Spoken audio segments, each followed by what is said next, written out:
asalaamaaleykum wa rahmatullahi wa barakaatu mbokki jullit ñi dafa am mbir boo xamante ne yàlla xam na ne daf maa yéem te daf maa jaaxal mbir mu doy waar mu yonente ba alayhi salaatu wasalaam daf doon dund ak saxaabaam yi toog na ci benn jotaay mu lim fukk yoo xam ne ci waa aljana lañ bokk. Abubakar Siddiq fil janna, Omar fil janna, Ousmane fil janna, Ali fil janna, Talha fil janna, Zubayr fil janna, Abdurahman ibn Awf fil janna, Saad ibn Abi Waqas, Abu Ubayda Amr ibn al-Jarrah di lim bañ mat fukk mu ne ñii ci waa aljana lañ bokk. ak yeneen i riwaay yoo xam ne ñëw na di wane saxaaba yi àndoon ak yonente bi alayhi salaatu wasalaam yàlla gërëm na leen.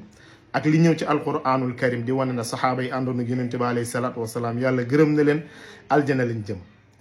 te xibaar yi biñ ñëwee ci ñoom xam nañ ni lii dëgg la mais keroog lañ gën a mën a yokk seeni jaamu yàlla, keroog lañ gën a mën a daw bàkkaar, keroog lañ gën mën a jooy. xalaatal Ousmane ibn Affan nga xam ne dafa joxe ci lislaam ba yonente ba alayhi salaatu wasalaam ne maa darra Ousmane maa faala ba'dal yawm.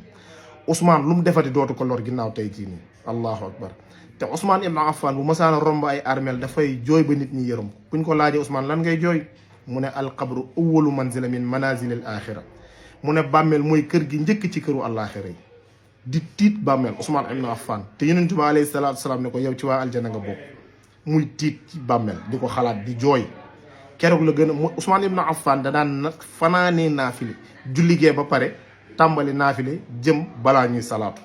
allahu akbar. keroog la gën a mën a jaamu yàlla biñ ne ko aljana nga jëm te kan moo ko wax muy yonente ba alayhi salaatu wasalaam moo ne ko aljana nga jëm. gëm na ko de mais keroog la gën a mën a yokk ay jaamu yàlla, keroog la gën a mën a daw bàkkaar. ñun nag kenn waxuñu ne àjjana nga jëm, suñ aljana leeragul. mais li ma jaaxal mooy ñun tey la suñ xel gën a dal, tey la suñuy jaamu yàlla gën a néew, tey lañ gën a mën a def bàkkaar. maanaam tey la suñu bàkkaar gën a bari. ñun dañuy xëy suñuy bàkkaar di gën a bari, ñuy xëy suñuy jaamu yàlla di gën a néew te ñun waxuñu ne aljana ngeen jëm, suñu aljana leeragul. waaye léegi ñee seen aljana leer ñu ne leen yéen aljana ngeen jëm ba pare ñuy yokk seeni jaamu yàlla di daw bàkkaar.